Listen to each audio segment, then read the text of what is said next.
I chose to share this eulogy to honor my dad's memory.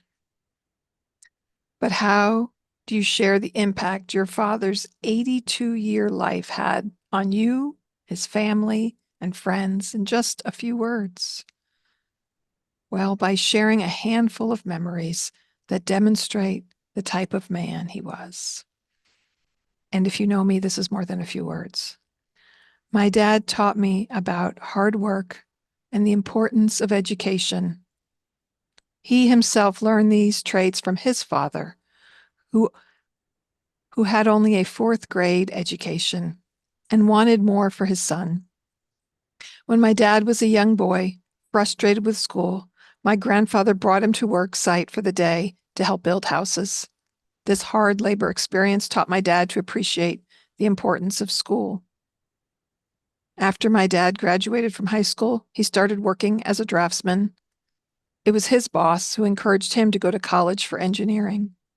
My dad worked full-time while going to night school for 10 years, all while raising a family with my mom.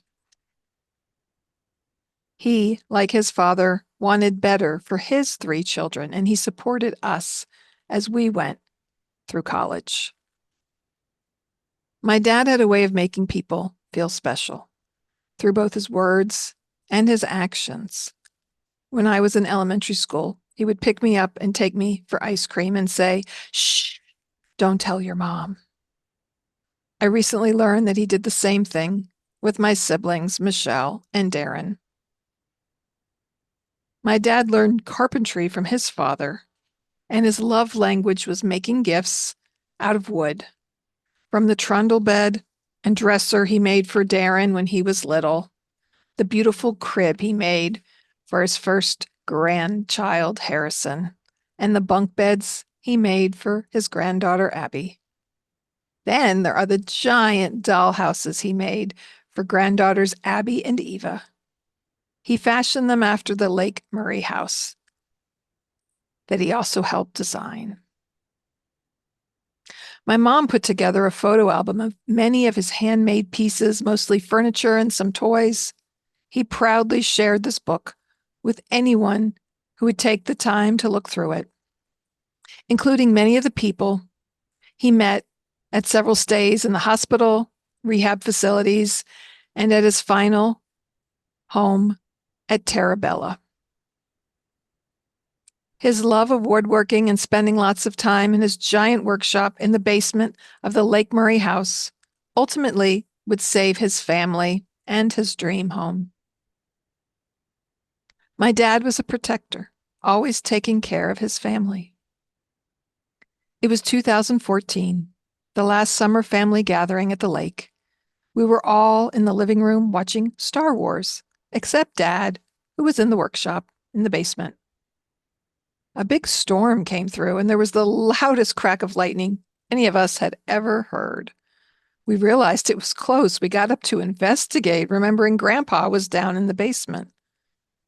The lightning had struck a tree in the front yard and somehow traveled underground through the gas line to the basement furnace, where it started a fire. My dad acted quickly on his feet, being a hero that night. He grabbed a fire extinguisher, put out the fire, and then later Darren and him turned off the gas. It was a scary night, yet had a safe and happy ending for our family and gave us a big story to tell. Another story about how level-headed and calm my dad was came from a video montage that Don created for my dad's 80th birthday. My dad's best friend from high school and best man at his wedding, Joe Colello, relayed memories growing up with my dad and on the bowling team that they were on together. Joe said other people would be upset and angry at bowling, but no matter how good or bad my dad bowled, he said he always stayed calm. Another memory of my dad watching out for us came from the early 1980s. We were taking a family trip to Campobello Island in New Brunswick, Canada, where my dad's mother's family was from. It was late, so we stopped in Maine to hole up for the night in a hotel. Dad went inside to check things out first in the hotel and decided it wasn't a safe place for his family. Later, my parents referred to that place as the Bates Motel. We ended up sleeping in our Oldsmobile station wagon that night, safe and sound. My dad had many joys in his life. He loved animals, much like his own mother. He always enjoyed visits from Michelle's dogs, including Cherry's many visits when he was in the hospital and rehab stays, and her final visit to see him when she jumped up on the bed and curled up next to him. He loved all children, especially his 5 grandchildren, Harrison, Aaron, Abby, Eva, and Lexi. He played Barbies and other games with these grandkids and teased them and chased them, enjoying fun with his nieces and nephews. When he was almost 70 years old, we found a picture of him kneeling on the floor with this plastic toy golf set, teaching his youngest grandchild how to golf. He also loved good food and sweets. Chocolates were an easy gift to give him. And whenever we'd go out to eat and were asked, "Do you want dessert?" the answer was always a resounding yes. My dad was also a storyteller and captivated his audience with tales of large fish, the beauty of the many golf courses he visited, or the cool cars he saw at car shows. So I'll try to make him proud by sharing one last story. I remember my dad teaching me how to play poker as a young child. He taught me to bet, and we bet with imaginary hot dogs. I have no idea why he chose imaginary hot dogs. But on the last day I spent with my dad when he was awake and alert, I wheeled him out onto the front porch at Terabella. We listened to 50s songs, him tapping his feet along to the music. He stood up, held onto the railing, and looked out at the scenery. I reminisced with him, standing there, of tales of when we stood on the dock at Lake Murray, watching young Harrison throwing rocks over the railing. My dad did not say much during the hour or two we spent on the porch that day. But before I brought him inside, I remember him saying that he wanted a hot dog. "Dad, you always said the first 100 years are the hardest. I hope that since you made it 82 years, the next 18 years and beyond let you rest easy and peacefully, that you get to relive these memories over and over again in heaven. And Dad, I hope you get that hot dog. I love you, Dad."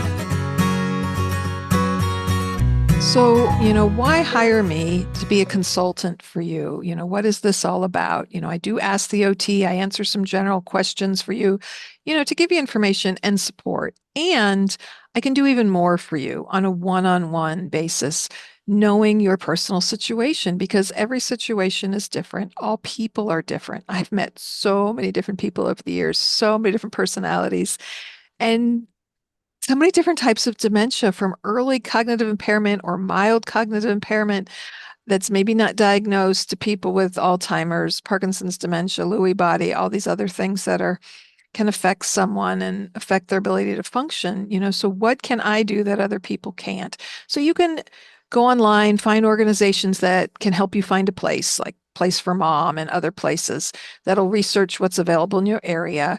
Hospice can step in and provide you support in the moment. You can have social workers who give you resources and other things.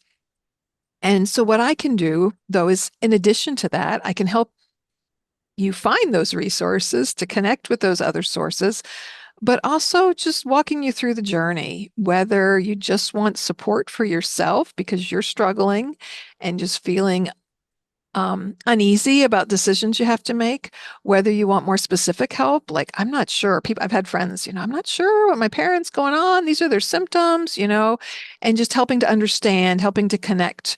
I've given people recommendations, going to neurologists and other referrals, and just kind of guiding you through because unfortunately in the current healthcare system, everything happens so quickly and so fast, which is why I'm working on my pamphlet, Navigating Hospital to Rehab to Home, because there's not enough time. People do not give you all the pieces of the puzzle, all the information that you need to help through this period of time, which can be super fast. Things happen. You need to make a decision. You need to make a decision now. This is happening. This is happening. And you're left just scrambling. So that's where I come in. Wherever you're at in the journey, these are things that I can do to support you. So you can see me at Ask the OT. Check out Focused Healthy Family to learn more. Send me your questions, share your information, but also connect with me one on one if you'd like more information about how I can support you.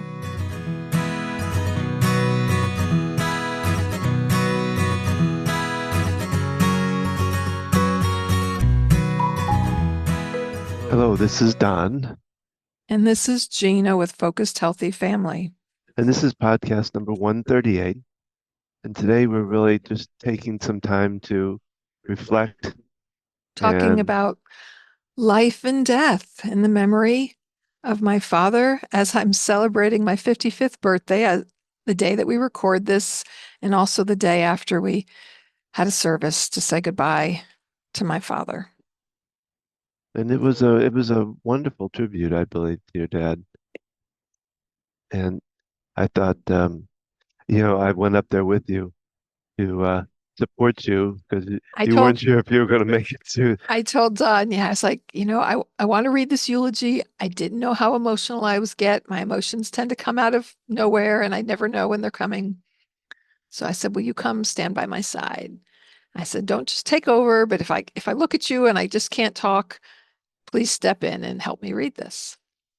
Yeah, I was the one that I looked over at you, tears streaming down I your think I eyes. allowed you to pull your emotions through me. Yeah, well, I think some of the things you said, like, well, that 100-year, that was a statement I probably heard from him. I don't know, a lot. He was just that was his go-to message when we were, I don't know, feeling down or all kinds of different Yeah. reasons. But and it when you said it, it just I could hear his voice saying it, and it was just it kind of went through me because he was, as much as he wasn't my biological father, he really filled in for a lot of the space that I had for our father. That because my father died when I was 17, so And when we've been together 31 years, married for 30, and yeah he stepped in when we bought our house 23, whatever years ago. yeah well he helped me tremendously because I remember the one of the things when we were remodeling the kitchen. He was at one. He came in and helped, but he also saved me from putting wallboard up because I didn't know how to. I'd never done that before. We had torn down that paneling. Yeah, our house from 1969 had kitchen paneling. The paneling had just been put up over the beams, no drywall, and then over the years it had been wallpapered once or Mm. twice without any primer. And when we It's- intended to just take the wallpaper down and paint it, we decided it would be a whole lot easier to remove the paneling. yeah, and then I was putting up the wallboard. I didn't know the proper way to do it. I would have done it completely wrong, and I would have put like I don't know if I can explain this well enough, but I would have put the wallboard right against the edge of the 2x4, Right. and he's the one that heard me say that, and he said, "No, no, no, no. You put it halfway through the 2x4 so that the other one can go right next to it." Right. Because he said, otherwise you're going to run into a place where you're not going to have a 2x4 to put it up on. And I wonder, he told you to do that, and I didn't ask him at the time. But in most of our houses, he kind of finished the basement off. And so he did a lot of that himself and probably learned from his father. So I wonder if he made that mistake. Oh, yeah, that's true. Hadn't thought about that. That and the other story that I almost wanted to tell yesterday somehow, but was the Tookie story, because that one he saved my rear end, if I want to put it that way. But So they built this big giant house on Lake Murray, their retirement home. And he got a bass boat and we'd go out on the lake all the time. And one time well, we were gonna go fishing. I had gotten a fishing license the summer before, so that down there you have to have a license to fish, and um, so this summer, the summer we're talking about, when did you think, when was that about? I have no idea what year It that was pretty was. early because I think Harrison was Little. still a baby. But anyway, so we went out fishing. He asked me if I wanted to go out fishing, and I always enjoyed fishing with him. Um, and we were sitting there in the water in the boat, and the Coast Guard pulls up, and they asked us both about our license, and I pulled mine out. John pulled his out and handed it to him, and he said, "You know this," and it had expired like 2 or 3 days before this. Not, and he said, "Do you know that your license is expired?" And I said, "Oh, I didn't realize that." And he said, "Well," and he threatened to arrest me because of that. And of course, for myself, panic went through my mind because, I had a baby, and they were going to arrest me and literally going to take me to jail. And I'm like, and first part of me was like, are you kidding me? For fishing, am I that much of a hardened criminal that, You hadn't even caught anything. yeah, I hadn't caught anything, and John was Mr. Smooth Talker. I think he could talk his way out of a paper bag. Um, but he started talking about this guy Tookie, who is like apparently a well-known, well-renowned character in South Carolina, and got talking with the Coast Guard person, and just talked his way through to a point where he basically said, "All right, well, I'll let you go this time, but I want you to go right now and go get a license before you do anything else." And of course, John agreed to it, and we did. We boated in, and drove over. I think we had to drive over to, I can't remember where. I think the marina actually sold them, and we got a license. But it was just kind of amazing because I was very panicked and very My frustrated. dad's talked his way out of tickets before, and I could just hear him going, well, talking about different people. And do you know Tookie? And the guy was like, yeah, I know Tookie. And Famous. I never met Tookie, but thank you, Tookie, wherever you may be at this point. They're probably up there with John now, I would imagine. But did, you saved me that day, that's did for you sure. did you ever go fishing again on the boat with my dad after that? I think I did. Okay. Not a lot. The tough part about it with your dad was he'd go really early in the morning. Really early, it's just before the sun came up Well, and like maybe 6 o'clock. I can't remember exact times, but and sometimes he would do it in like November, in the it was winter time. cold and And he had a speedboat. He had a pontoon boat, but they also had a speedboat. it wasn't a And speedboat, it was a bass fishing boat. It was a professional yeah, but bass. for speed anyway. It because it was in competitions and all different kinds of things. But anyway, Yeah, it was he would designed for get that. that thing going at 5:30, 6 o'clock in the morning, and freeze like, oh my gosh, it was so cold. When you got the speed going, it Well, the it front initially the front end would be up, and then it would level out, and you would skim across the water. yeah. And then when he went fishing, he had the trolling motor to Yeah. use for it. But yeah, it would skim across the top of the water. You'd be flying really fast. The wind would be blowing, and it could be really cold. Well, and it would also hurt the back because you would hit these waves. bam, bam, bam, bam, Yeah, years later, he said, I think I know how I hurt my back. It wasn't all the golfing. It was riding in that boat and Well, smacking up and down. and But when he first got it, well, there was also the story of the running out of gas. so this was early on. He took the two of us out on the lake. I guess Harrison was back with my mom at the Yeah, house. And we're out in them. They lived on the Lake Murray spans like 2+ counties in South Carolina, and they were on the very western side, very rural area. And I don't know where we were. We were out in the we're in the middle of middle. It felt like nowhere, middle of nowhere. Yeah. and the boat stalled, and he couldn't get it started. And like we're out of gas in the middle of the lake, and we didn't know what to do. Well, once again, I don't even think we had cell phones at the yeah, time. somehow the Coast Guard did come and towed us So, or it was somebody he knew. Someone came along and towed us and in. towed the boat back. Then the funny part of that story is there were two gas tanks on the boat, and he hadn't learned all this stuff yet about his boat. And all he had to do was Flip switch a it switch. over. And he was upset. I think it was hot out there, but Yeah, well, I it think was he a got more fun, embarrassed. I think yeah, he yeah, had a hard time sometimes with, laughing at things, himself. But laughing at himself, the things.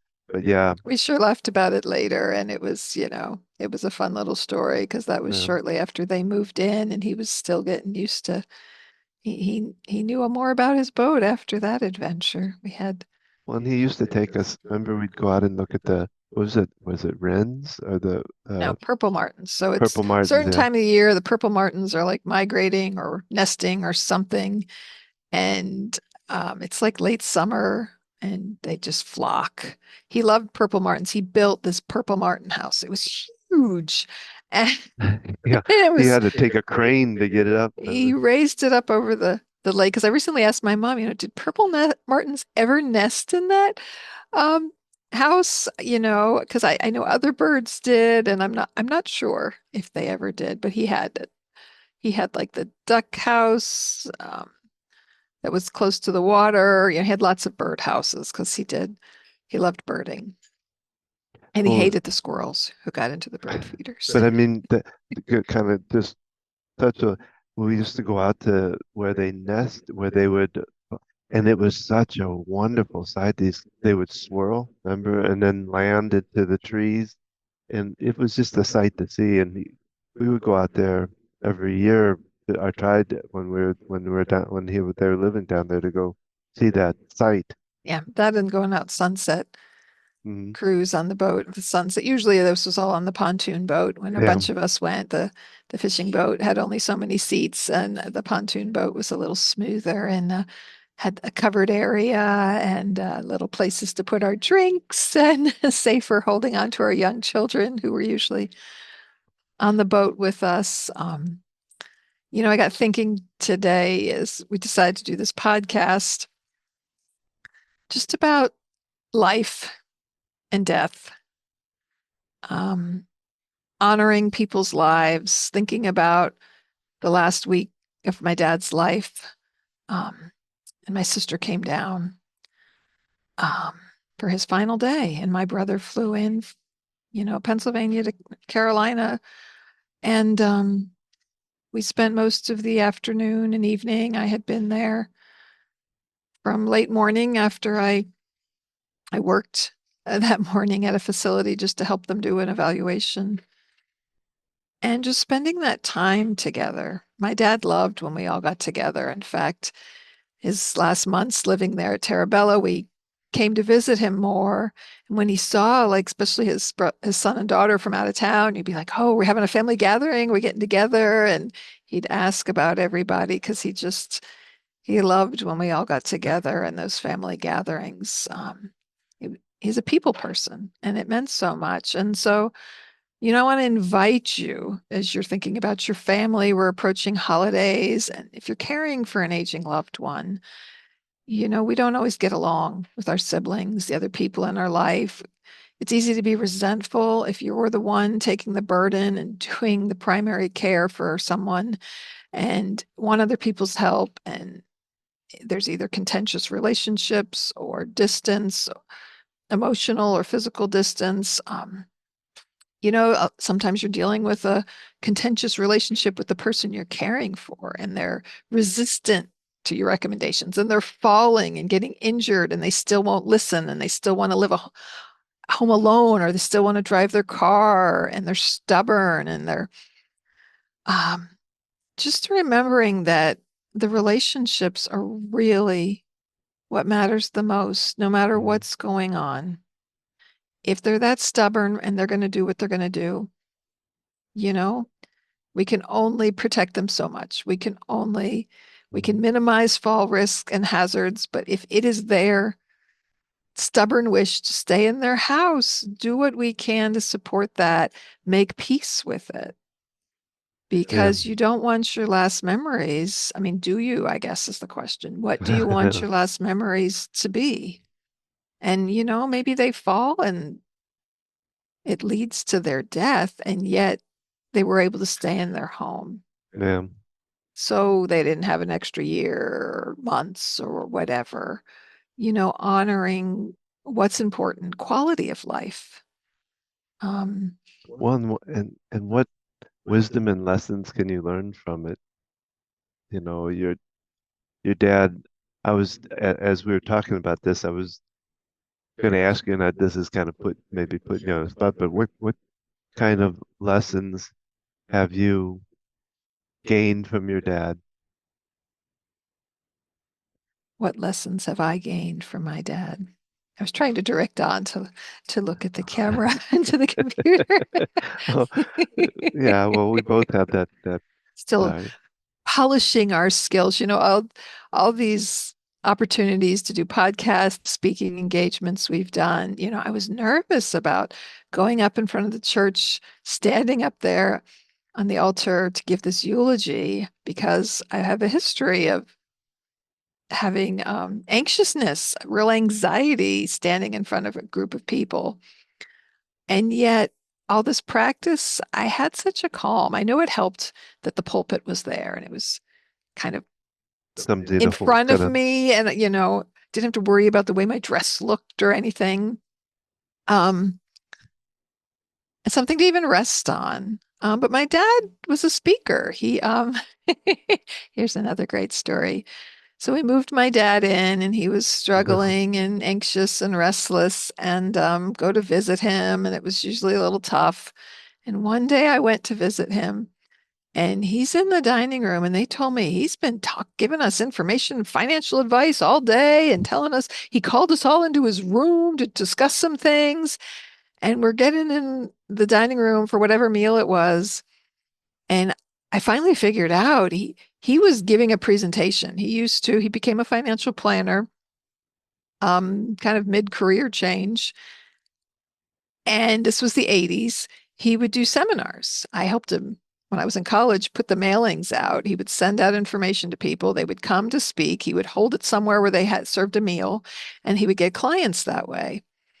And I realized, oh my gosh, my dad's giving a seminar, because he's standing up at the table. He's saying, "Does everybody have something to eat?" And my dad, with his Parkinson's, his voice was usually soft. It was hard to hear. He was speaking loudly and clearly. "Do you like your food? Because if you don't, we can get you something else. We can do something different." And he's talking, in a room full of memory care people. So I'm looking at him and paying attention, and I'm like, "Oh my goodness, what are we doing?" And the next thing I knew, he's talking to me, and I'm just agreeing to stuff, not sure what I'm agreeing to. And I think I was supposed to be the guest speaker. And he's like, "Are you ready?" And I'm going, "Oh my gosh, he wants me to get up and speak." And I was just feeling nervous and jittery. And I remember I was like, "Let me go get something." And I walked into his room, and I was texting with somebody in the family and just kind of laughing about this and be like, "Oh my gosh, I'm supposed to be the guest speaker. And I don't, that makes me nervous." And so, when I was up there doing the eulogy afterwards, I was like, wow, I was so calm. It actually felt the easiest that I've ever spoken in front of a group of people. And I'm like, I think my dad was standing there with me.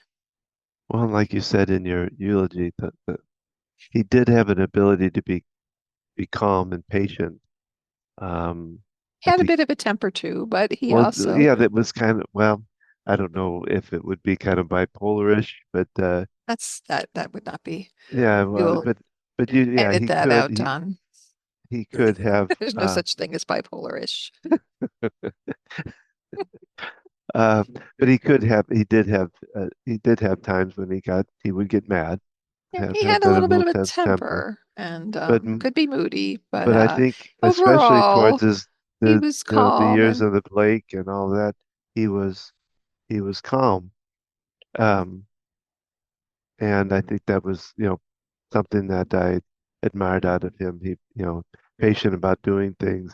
I loved it, his woodwork and what he would do and the caring that he he he made more for everybody else, I think, than he did for himself with the wood stuff. I mean, and our well, house that is filled was with it. gifts and giving away. My mom, I think, told me there was only one piece that someone paid him to do, and I think they insisted on paying him. But I know my aunts, we had a couple of my family members come to my house yesterday that unfortunately, my dad growing up in New Jersey, moving around throughout our years, them leaving Pennsylvania, moving to the lake, their friends and family are scattered about. And so it was a very small service. Yet my aunts who were there, we talked about some of his wood pieces and I showed them some and talked about how when my moving my mom out of the house, we're like, okay, we want to keep everything he made in the family. And it was like, okay, who gets this table and who gets that table? And my aunt was like, yeah, I think I have a wine rack he made. I'm like, yeah, I remember dad made wine racks for everybody one year. Everybody got this wooden wine rack. And yeah, and he was down there a lot. As the story told about the lightning, I mean, if he hadn't been down there, I mean, who knows? Uh, uh, as it was, it took forever the fire department to come. They lived way out in Newberry Yeah, County. They only had volunteer fire departments. There was another house that burned across the street. The people had almost to the built it as a ground. summer home, and nobody knew it was on fire until later that evening. The neighbors across the street saw it, and it took the fire department coming three times. Finally, the city fire department came out to really make sure it was out. I'm thinking about you talk about woodwork and the your father was cremated and in the church they had his ashes in a wooden box that was very much in the style of what I believe your dad would have done if he had made that himself. And you talked to somebody was it the priest that told you? That somebody in the parish actually made them for the church. And but I think it was a bit of your father's touch there. Uh, somehow, maybe a message of that he's okay, by the fact that any other time, any other church or any other place, you may have gotten just a brass urn or something like that.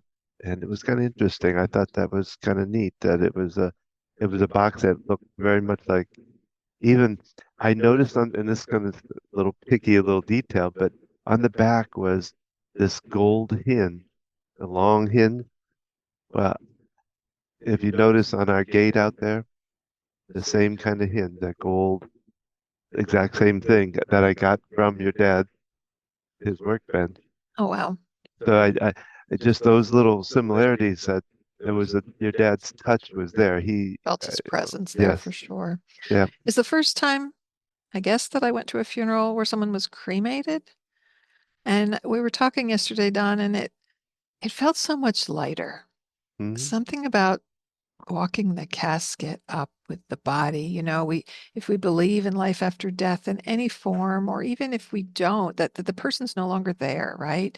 Their spirit, their soul, it's no longer there. This is just the body that they used while they were here on earth.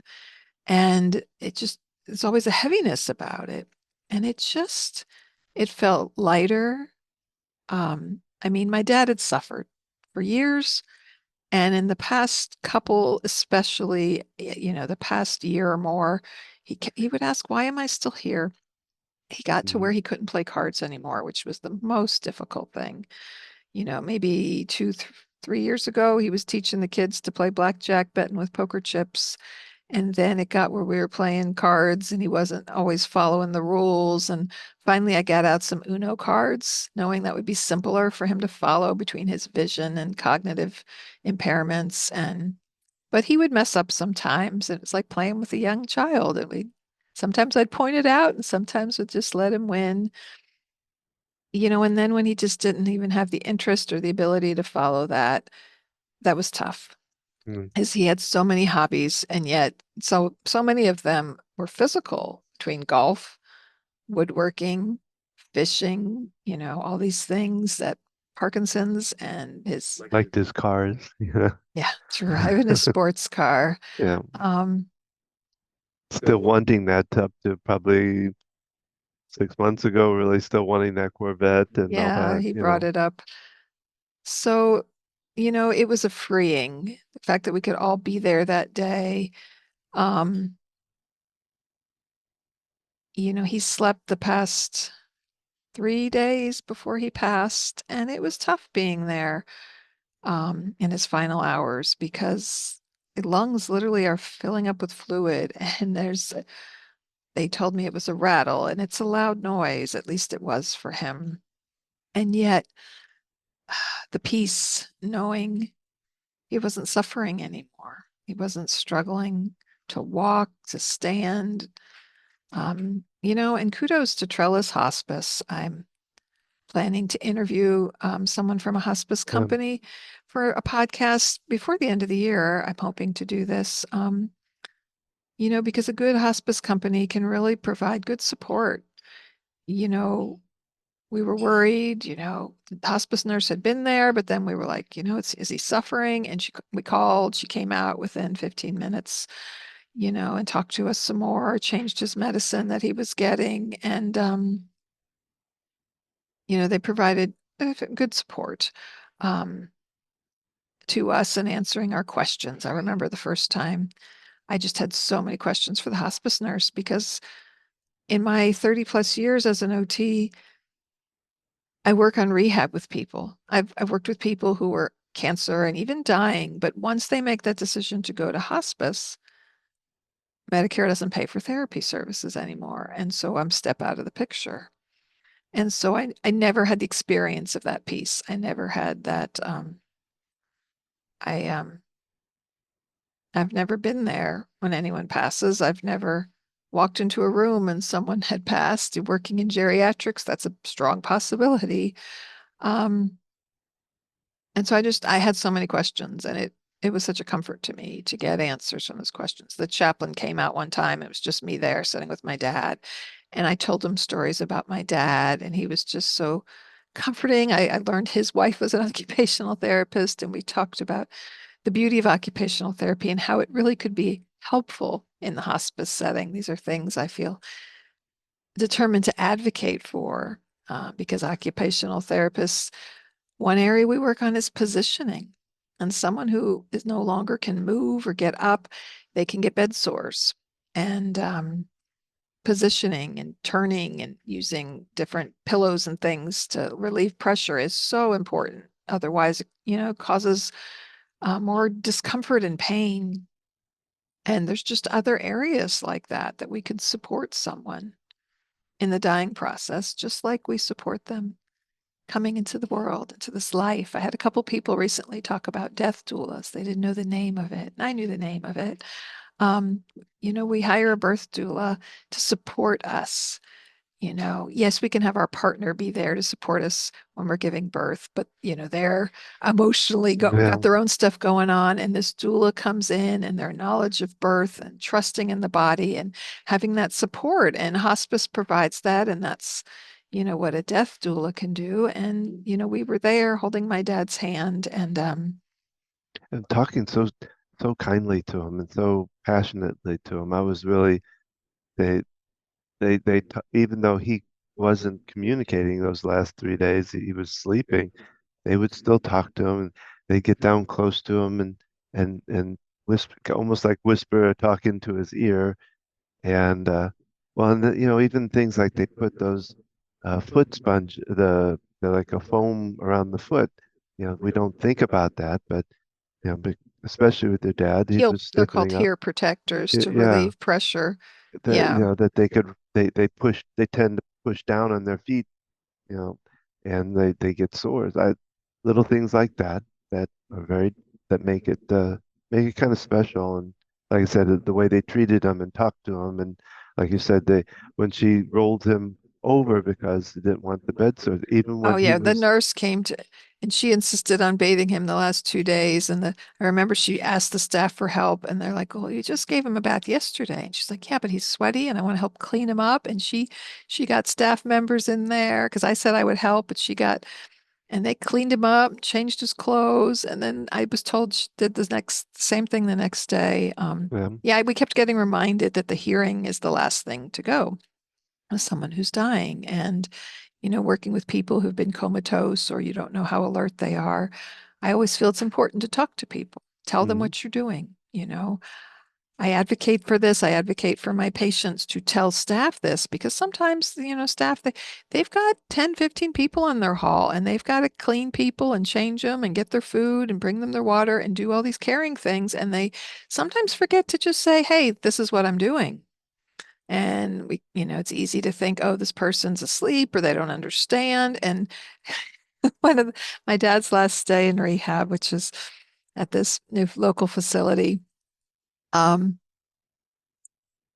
he was on a program to get changed every 2 hours because he was having incontinence.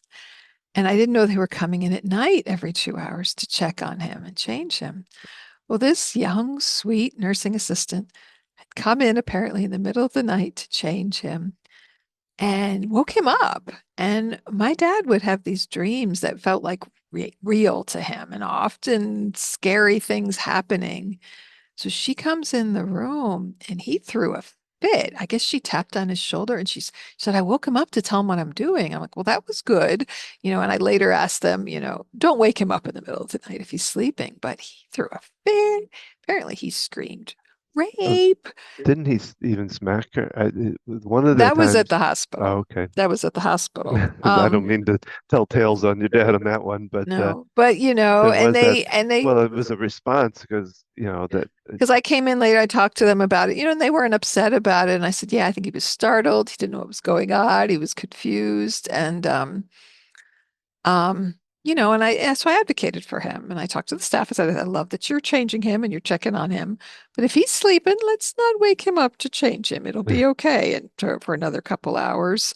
Um, Especially knowing how his dreams can be and how real they feel. Even when he wakes naturally from it, sleeping, he would think something was happening, and it was often something fearful, somebody was getting hurt, something, his paranoia, his those fears that came about with his dementia, some of them really precipitated by the Parkinson's medicine that can actually cause some cognitive issues. Which is we talked about this in another podcast with medications that we had to actually cut back his Parkinson's medicine a couple of years ago. He was very mobile and would be jumping up and running away and increasing his fall risk, but also his agitation. So we had to tailor them back a little bit. So he was a little less mobile, and yet it calmed, um, some of those issues. He still had them at times. He still had delusions, but at other times, he knew what was going on.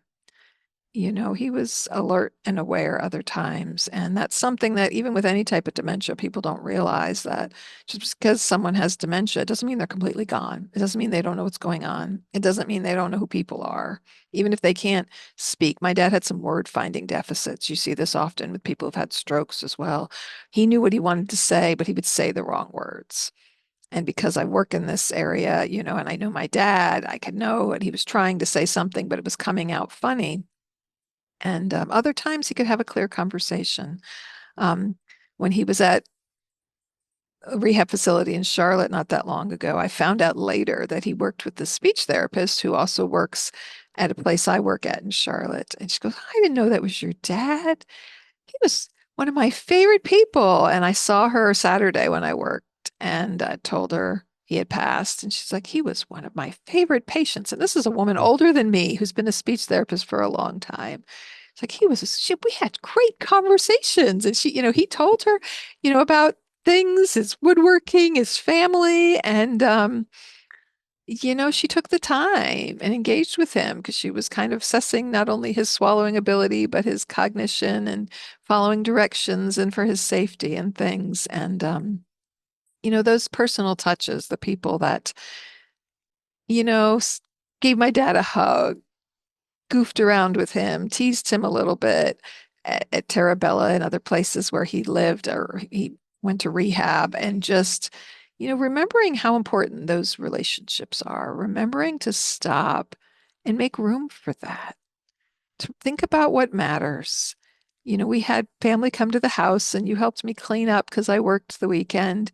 And it wasn't perfectly neat, and we still didn't have our pictures on the wall. And it's okay. We had the people here, which is what I wanted. I wanted the other places we were going to have the reception after the funeral were not available. And so it was kind of by default. And I stepped in. I said, I want this. I want this to happen here. I want to have like a christening of my home of memories shared by family about my dad. And it just feels so full to me. And it makes this 55th birthday of mine where I've said, I keep saying goodbye, but it's not really goodbye. I've said, Well, I think it was a long journey to goodbye. yeah. And I've said, farewell or release to my dad, but it just feels so strongly that he's here with me. And so I leave you with those thoughts as the cat jumps on my leg. My dad loved animals, Ouch. as I said this earlier. And just really thinking about that, thinking about relationships as you navigate your life, whether you're caring for a child or a loved one, visiting family members, people you don't always get along with, people you have different political opinions with, um, to remember the relationship, finding those areas of connection, finding those areas of commonality, even if it's another person. Maybe you like nothing about this person, but you both love your grandfather, your aunt, somebody, finding those areas of connection, because in the end, I think that's what's most important. Well, and that's our podcast for today. We hope you've enjoyed it. Keep in mind that if you're going through this journey too, maybe you're in the middle of it for yourself, or you've been to the journey's end, and you want to tell that story, or you want help with that story, that's what we're here for. Gina can consult with you, help walk you through that journey, through the questions and the concerns and all that you may go through in dealing with a loved one who's aging and in this kind of place. Um, so you can, if you liked our podcast, please leave us a like wherever you're listening to it at. Pass it along to somebody that may be going through this. Share it. And you can find out more about us by going to our website, focusedhealthyfamily.com. You can find us on Facebook, Instagram, even TikTok. We're And on YouTube. If you're listening to this podcast, we have other things on YouTube as well as airing all of the podcasts. That's where we also do our Ask the OT a couple times a month. And again, you can hear this podcast anywhere you listen to podcasts. So be sure to like it and share it, because you never know, even if the person you share it with isn't in the situation, they know somebody who is. yeah, and if you need to know the dates of those Ask the OTs, you check out on the website, along with my monthly EFT tapping group sessions that I do for free. All those schedules are up there on the website. And remember, how you speak to your children and your family today shapes their future and yours.